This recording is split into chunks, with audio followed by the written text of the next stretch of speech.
তৃণমূল মানেই বিষ না, এরা এরা খাট ছাড়া চলতেই পারে না। সবসময় শুয়োর যায় কচু বনে, বেহায়ার নজর ভাগাড়ে থাকে, তো এরা তো বেহায়। মানুষ রেখাদি বাড়িতে থাকতে পারছেন না, রেখাদি এখানে এসে থাকছেন। কারণ কি? গ্রামের মানুষ তাকে এই ছবিটা দেখে উল্টো পাল্টা বলছেন। হয়ে যাচ্ছে যে মানুষের কাছে আমার মুখ দেখাবো কি করে, মানুষ নানা রকম প্রশ্ন করছে। তো মানুষ নয়, আমাদের যারা আত্মীয় স্বজন আছে তারাও আমাদেরকে ফোন করে, হ্যাঁ এটা এটা কি হচ্ছে, এটা মানুষের পাশে থাকতে গিয়ে, মানুষের জন্য কাজ করতে গিয়ে নিজেদের এরকম নিচে নামতে হচ্ছে, হ্যান হচ্ছে। দেবাংশুর মায়ের জন্য খারাপ লাগছে আমার, যে তার মা এরকম ছেলেকে জন্ম দিয়েছেন, যে ছেলে নিজে মা মাটি মানুষের দল করে সেখানে তারা করছে, অন্য মহিলাদের সম্মানহানি করছে এবং সেটা মজা করছে, তাড়িয়ে তাড়িয়ে উপভোগ করছে। এই দেবাংশুদের মতন ছেলেরা, এদেরকে সত্যি, এদেরকে রাস্তায় পেলে মা বোনেরা যে এদেরকে কিভাবে মারবে সেটা দেবাংশু বুঝতে পারছে না। অ্যাকচুয়াল প্ল্যান যে করেছে দেবাংশু ভট্টাচার্য, তার নামে অভিযোগ হচ্ছে। ভারত ভ্রমণের ব্যবস্থা হবে, তো ডিজিটাল যোদ্ধা যারা তৃণমূলের সফল লাফাচ্ছেন দেবাংশুর কথা মতো করে। আমি এটা মনে করে দিই, দেখুন এই কেসে আপনারা জেলে যাবেন বা অ্যান্টিসিপেটরি বেল নিয়ে হয়তো বেলটাও হবে। বেল হওয়া মানে মামলা শেষ নয়, চলবে মামলা। আপনাদের জীবন চলে যাবে কোর্টের পিছনে। এক নম্বর, খুঁজে বের করব, পয়েন্ট আউট করব, পাবলিকের সামনে নাম নেব, বংশ পরিচয় বের করব এবং লিগালি যা যা করার করব। পুরো জীবন মনে রাখবে ভুল জায়গায় হাত দিয়ে ফেলেছে। মহিলাদের অন্তর্বাস করিয়ে আমার একটা ছবি এরকম একটা চেষ্টা করা হচ্ছে। আচ্ছা, পুরুষ বলে কি কোনো দাম নেই নাকি? হচ্ছে এফআইআর পর্যন্ত নিতে আপত্তি হয়। তো সাধারণ অবস্থা। মানুষের যদি আমাদের জন্য এরকম হয়, সাধারণ মানুষের বা মহিলাদের নিরাপত্তা তাহলে কোন জায়গায়? থানার ওসি সুমন বাবু, আধ ঘন্টা আগে আমার কথা হলো, তারপর উনি আর ফোন ধরছেন না। থানায় রীতিমতো দেখা যাচ্ছে আধ ঘন্টা হয়ে গেছে এই মুহূর্তে আনন্দপুর থানায় দাঁড়িয়ে রয়েছেন যাদের উপর অত্যাচার হয়েছে, কার্যত যাদের উপর মানসিক ভাবে হেনস্থা করা হচ্ছে, তারাই এসে থানায় ওয়েট করছে। কারণ কেন অভিযোগ নেওয়া হচ্ছে না এখনো পর্যন্ত? ওসি তো নেই, ওসি বেপাত্তা, চেয়ার খালি পড়ে রয়েছে। আমার সঙ্গে রয়েছেন যারা অভিযোগকারী এসেছেন এই মুহূর্তে দাঁড়িয়ে, আমার সঙ্গে রয়েছেন রেখা পাত্র, কেয়া ঘোষ, তরুণজ্যোতি তেওয়ারি। আমি কথা বলার চেষ্টা করব। আমি বলছি, কোথায় গেল ওসি এই মুহূর্তে দাঁড়িয়ে? বলছি, শুধু কি বিরোধী, মানে এই বিজেপির পতাকাটা দেখেই কি এদের এফআইআর নেওয়া হবে কি হবে না, কি হবে আলটিমেট? আমি কথা বলবো দিদি, কি হবে আলটিমেট? দেখুন, এফআইআর না নিলে আমরা তো বসে থাকবো যতক্ষণ এফআইআর না নেবে। একজন, সে দিনের পর দিন প্ররোচনা দিয়ে, রেখা পাত্র দিদি যিনি প্রতিবাদী মুখ এবং যিনি সমাজের একদম পেছন স্তর থেকে উঠে আসা, সেটাই এদের অসুবিধে। এবং তার এর আগেও করেছে, এর আগেও রেখাদির ব্যক্তিগত ফোন নাম্বার, বাড়ির ঠিকানা পাবলিক করে দিয়ে তাকে হেনস্থা করা হয়েছে। আর এবারে যেটা করেছে অত্যন্ত খারাপ। তরুণ আমার ভাই, রেখাদি এবং আমাকে এবং তরুণকে জড়িয়ে যে অসভ্যতামিটা করেছে, ভেবেছিলাম একজন ব্যক্তিগত মানুষ করেছে, শেয়ার হয়েছে, আলাদা কথা। কিন্তু যখন তৃণমূলের সোশ্যাল মিডিয়ার হেড দেবাংশু যখন এটাকে এন্ডোর্স করছে যে আমি পাশে আছি, অর্থাৎ যারা এই অসভ্যতামি কুরুচিপূর্ণ পোস্ট করছে তাদের সঙ্গে যখন তৃণমূলের মাথা রয়েছে, অর্থাৎ তৃণমূলই রয়েছে, এরাই এদের ডিজিটাল যোদ্ধা। মানে যুদ্ধ তো করতে পারবে না, এখন নোংরামি, অসভ্যতামি, ইত্রামি এগুলোই করবে। তো আমরা এখন এসেছি, বড়বাবু নেই, তিনি জানি না, শুনলাম ছুটিতে আছেন নাকি, তাকে ফোন করে যোগাযোগ করা হলো, এখন ফোন ধরছেন না। আমরা অপেক্ষা করছি। এফআইআর পর্যন্ত নিতে আপত্তি হয়। তো সাধারণ মানুষের যদি আমাদের জন্য এরকম হয়, সাধারণ মানুষের বা মহিলাদের নিরাপত্তা তাহলে কোন জায়গায়? এটা তো বারে বারে জিজ্ঞেস করবো। বলছি তরুণজ্যোতি দার সাথে কথা বলবো, উনি একজন আইনজীবী। আমি বলছি বিজেপি নেতা, তার সঙ্গে আইনজীবী, এখনো এফআইআর ক্রাইম এগেনস্ট ওমেন, আগে সিআরপিসি ছিল, যা ছিল ছিল। বিএনএসএস এ পরিষ্কার বলে দিচ্ছে ক্রাইম এগেনস্ট ওমেন হলে এফআইআর নিতে বাধ্য। কমপ্লেনটা কগনিজেবল অফেন্স হলে এফআইআর, মানে এফআইআর কমপ্লেনটাকে এফআইআর হিসেবে স্টার্ট, মানে কনসিডার করে ওটা পুলিশকে স্টার্ট করতে বাধ্য। কেন নিচ্ছেন না সেটা আমি জানি না। থানার ওসি সুমন বাবু, আধ ঘন্টা আগে আমার কথা হলো, তারপর উনি আর ফোন ধরছেন না। একটা অদ্ভুত জিনিস দেখলাম, দিদিদের নামে যেরকম ছড়ানো হচ্ছে দেখলাম, আমার নামে করানো হচ্ছে দেখলাম, ইগনোর করতাম হয়তো। দেখলাম দেবাংশু এন্ডোর্স করছে, দেবাংশু এন্ডোর্স করছে, করার পর আরো বাড়ছে। বিভিন্ন মহিলা আমি দেখলাম, আমার কিছু ছবি ছড়ানো হচ্ছে যে আমাকে মহিলা একটা মহিলারা করছে, এটা মহিলাদের অন্তর্বাস করিয়ে আমার একটা ছবি এরকম একটা চেষ্টা করা হচ্ছে।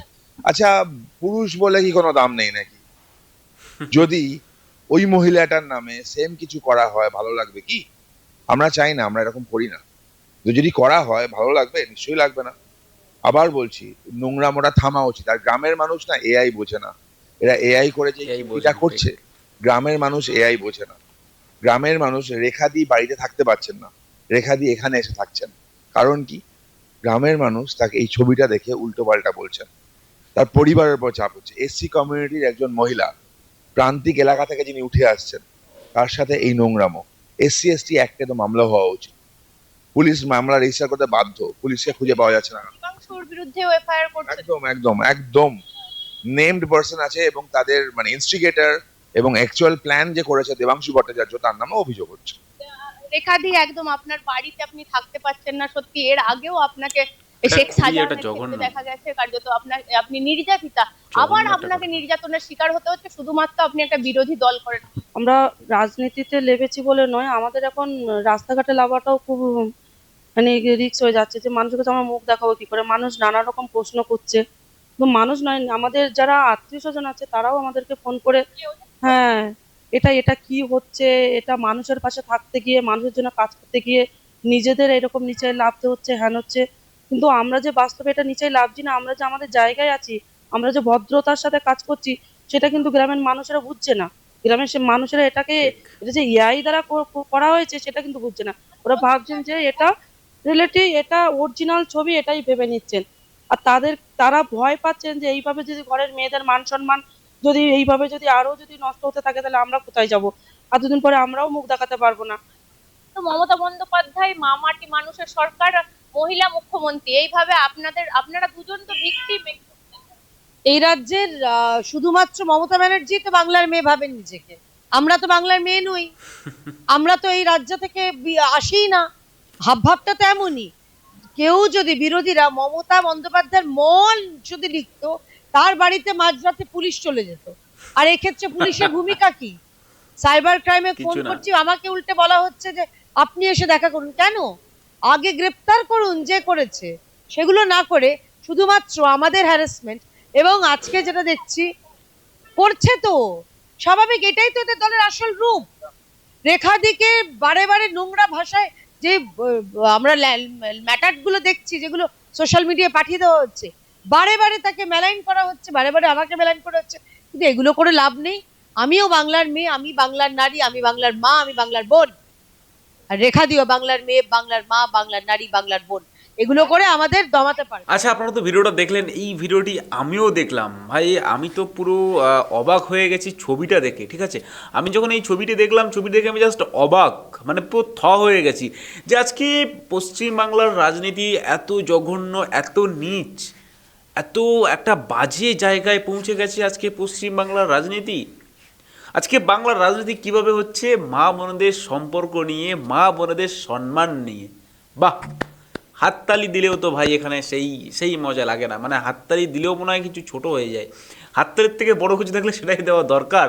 মানে এদেরকে মেডেল না, এদেরকে পুরস্কার দিতে হবে। পুরস্কারও যদি বলি তাহলে তো ভাই কম হয়ে যাবে। এদেরকে কি দেওয়া যায়? এদেরকে অস্কার দিতে হবে। অস্কার লেভেলে যদি কোনো পুরস্কার থাকে, এদেরকে সেইগুলো দিতে হবে। এরা জানোয়ার, এরা অসভ্যত জঘন্য মাল। এরা কি করছে? এআই ভিডিও দিয়ে এরা রাজনীতি করছে, এআই ছবি দিয়ে এরা রাজনীতি করছে। আচ্ছা, তুমি একটা কথা, তোমরা একটু ভাবো, একটু বেশ সবাইকে ভাবতে হবে। আজকে পশ্চিম বাংলার মানুষ আমাদেরকে ভাই ভাবতে হবে যে আমরা কোথায় আছি, আমরা কিভাবে রাজনীতি করছি, আর এই রাজনীতি এত জঘন্য হচ্ছে কি করে। ঠিক আছে, এখানে তৃণমূল কংগ্রেস থেকে একটি ওদের কমিটি গঠন করা হয়েছে। সেই কমিটির নাম দেওয়া হয়েছে ডিজিটাল যোদ্ধা। বাহ বাহ বাহ বাহ বাহ বাহ। আচ্ছা, ডিজিটাল যোদ্ধাদের কাজ কি? ডিজিটাল যোদ্ধাদের কাজ হলো বিরোধী পক্ষের যে সমস্ত নেতা আছে এবং নেত্রী আছে, তাদের ছবিগুলো নিয়ে এআই দিয়ে তোমরা বাজে বাজে ছবি তৈরি করে আর সোশ্যাল মিডিয়াতে আপলোড করো। এই হচ্ছে এদের প্রধান কাজ।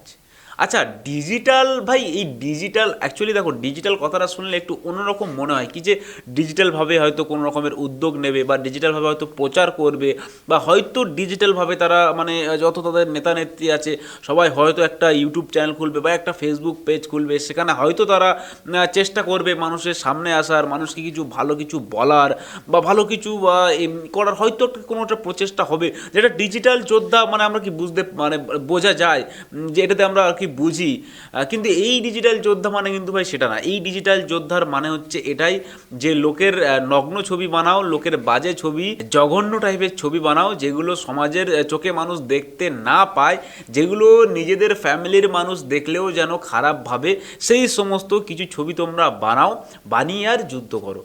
ভাই একটা কথা আমি বলি, যুদ্ধ করা যদি সাহস থাকে ভাই সামনে থেকে কর না ভাই, পেছন থেকে ছবি চুরি করে এআই দিয়ে কেন মানুষকে বোকা বানাচ্ছিস? আর রেখা পাত্র এবং কেয়াদির সাথে আর তরুণ জ্যোতির সাথে যেই ঘটনাটি ঘটেছে, এই ঘটনাটা ভাই পুরো জঘন্য।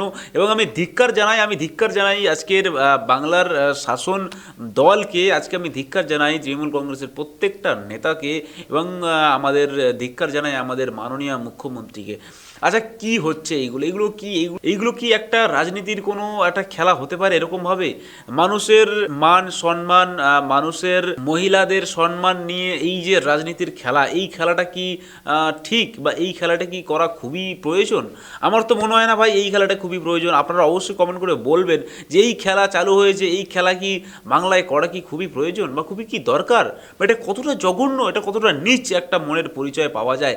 আজকে আমরা রাজনীতি জানি একটা জঘন্য জায়গা, একটা রাজনীতি খুব বাজে জায়গা, মানে একটা বিশৃঙ্খল জায়গা হচ্ছে রাজনীতি। কিন্তু সেই রাজনীতিতে মানুষ এসে এতটা নিচে লাভবে, এটা কিন্তু আমরা কোনোদিন কল্পনা করিনি।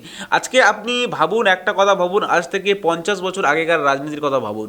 আজ থেকে 50 বছর আগের রাজনীতি কেমন হতো, আর এখনকার রাজনীতি কেমন হয়ে গেছে। ভাই ডিজিটাল যুগ আসছে, মানুষ ডিজিটাল হচ্ছে, মানুষের সব কিছু ডিজিটালেশন হচ্ছে, সব কিছু মানুষের ডিজিটাল হচ্ছে, কিন্তু আজকে মানুষ কিন্তু তারপরও গর্দভ থেকে যাচ্ছে। কি করে গর্দভ থেকে যাচ্ছে? এই ধরনের কিছু মাল, তৃণমূল কংগ্রেসে যেসব মাল আছে, দেবাংশু, কুণাল ঘোষ, এরকম ধরনের কিছু মাল আছে যারা কিন্তু ভাই পশ্চিমবঙ্গটাকে পুরো কুড়ে শেষ করছে, পুরো কুড়ে মানে পুরো প্রথম থেকে ধরে শেষ করছে এরা। আজকে রেখা পাত্র যে কথাটাই বলছিল আজকে কুণাল ঘোষের মতো এই সমস্ত মানুষকে কিন্তু বাংলার মহিলারা খুঁজছে। বাংলার মহিলারা যখন এদেরকে পাবে, এদের কিন্তু শ্যাটটা ভাগা খেলাবে, শ্যাটটা পুরো ভেঙে দেবে, পুরো একদম পিটিয়ে ছাল পুরো তুলে দেবে। ভাই এটা কিন্তু ওরাই বলছে, আমার কথা নয়। কারণ কি, যে এরা যে সমস্ত কাজকর্ম করে যাচ্ছে ভাই, এই সমস্ত কাজকর্মগুলো ঠিক না। আজকে এই সমস্ত কাজকর্ম কিন্তু সমাজের একটা খারাপ মেসেজ যাচ্ছে। আর একটা কথা আমি বলি, এই যে ছবি দিয়ে, এআই ছবি দিয়ে বা এআই ভিডিও দিয়ে যেই কাজগুলো করছে আজকে তৃণমূলের যে নেতারা, বা এই যে এই দেবাংশু, এরা যে কাজগুলো করছে, আমার তো মনে হয় ভাই এই দেবাংশুর ক্ষমতা আছে মাত্র 10 দিনে তৃণমূল পার্টিকেই পুরো শেষ করে দেওয়ার। হ্যাঁ ভাই, যা শুরু করেছে তোমরা দেখো না, যে আগামী 10 দিনের মধ্যে তৃণমূল কংগ্রেসের যা দুর্নাম হয়েছে বা যা খারাপ ঘটনা ঘটেছে, তার থেকে জঘন্যতর খারাপ ঘটনা ঘটতে চলেছে। তোমরা হাত গুনে দেখে নাও, 10 দিন, মাত্র 10 দিন দেখো, 10 দিন পরে দেখবে ভাই তৃণমূলের জায়গা আরো জঘন্য জায়গায় চলে গেছে। কারণ এই দেবাংশুর ক্ষমতা আছে ভাই, এর ক্ষমতা আছে, এ তো দেখিয়ে দিচ্ছে। আজকে কিছু চাঙ্গু মাঙ্গুদের নিয়ে এইসব ভিডিও, এআই ভিডিও এবং এআই ছবি বানিয়ে নিজের দলকেই কিন্তু ভাই খারাপ করছে। যখন এই ছবিগুলো মানুষের সামনে যাবে, আজকে মানুষের সামনে মেসেজটা কি আসবে বা মানুষ কি বুঝবে যে আজকে তৃণমূল কংগ্রেস তাহলে এতটা নিচে নেমে যাচ্ছে। আজকে এই মানুষকে নিয়ে এআই ভিডিও বানাচ্ছে, এই মানুষকে নিয়ে এআই ছবি বানাচ্ছে, বানিয়ে সেগুলোকে আর কি সোশ্যাল মিডিয়ার মাধ্যমে, ফেসবুকে, হোয়াটসঅ্যাপে হোক বা ইউটিউবের মাধ্যমে, যেসব মাধ্যমে সবার কাছে ছড়িয়ে দিই। এই যে জঘন্য একটা রাজনীতি, একটা জঘন্য একটা খারাপ পরিস্থিতির সৃষ্টি হয়ে গেছে, এইগুলো কিন্তু সম্পূর্ণ এই সমস্ত থার্ড ক্লাস মাল, এই সমস্ত এই কুণাল ঘোষ আর এই যে দেবাংশুর মতো মালগুলোর জন্য কিন্তু এগুলো হচ্ছে। আমি ধিক্কার জানাই এই সমস্ত মালদেরকে ভাই, ধিক্কার জানিয়ে বা কী করবো এদের ভাই, এদের কান ঘেঁচড়া মাল, ঠিক আছে, বাংলা কথা বলে কান ঘেঁচড়া মাল। জুতোর মালা গলায় পরালেও ভাই এদের কোনো কিছু হবে না, জুতো দিয়ে পেটা করলেও ভাই কিছু হবে না, ঠিক আছে। যে ভাই শোনার দরকার সে শুনবে, আর যে না শোনার দরকার ভাই শুনবেই না। একটা কথা আমরা ছোটবেলা থেকে জেনে এসেছি, যে একে বুঝবে সে ভাই 100তেও বুঝবে, আর যে এক বুঝবে না সে ভাই 100ও বুঝবে না, 1 লাখেও বুঝবে না, ঠিক আছে। সো এদের এই সমস্ত মালদেরকে বুঝিয়ে কোনো লাভ নেই ভাই। বাংলার মা বোনেরা কিন্তু ভেবে নিয়েছে এদের কেলিয়ে 55 বানিয়ে দেবে। এবারে দেখো ভাই, দেবাংশু তুমি কি করবে আর কুণাল ঘোষ কি করবে ভাই, এখনো সময় আছে। সময় থাকতে কিন্তু ভাই নিজেদের চেঞ্জ করো। তোমাদের থেকেও কিন্তু বড় বড় নেতা নেত্রী আছে, তাদের কিন্তু কথাবার্তা এত বাজে নয় বা এত জঘন্য নয়, তাদের দিমাগও কিন্তু এত জঘন্য চলে না। আর সেই সঙ্গে আমি আজকে ভিডিও এখানে শেষ করবো। ভিডিওটি ভালো লাগলে অবশ্যই একটি লাইক করবেন আর চ্যানেলটাকে সাবস্ক্রাইব করবেন। ভাই চ্যানেলটাকে সাবস্ক্রাইব করে দাও এক্ষুনি। দেখা হবে একটা পরবর্তী ভিডিওতে এবং পরবর্তী খুব একটা সুন্দর পর্ব নিয়ে। তখন সবাই ভালো থাকবেন, নিজেদের খেয়াল রাখবেন, দেখতে থাকবেন আমার সমস্ত ভিডিওগুলো, সমস্ত এপিসোডগুলো। ভারত মাতা কি জয়।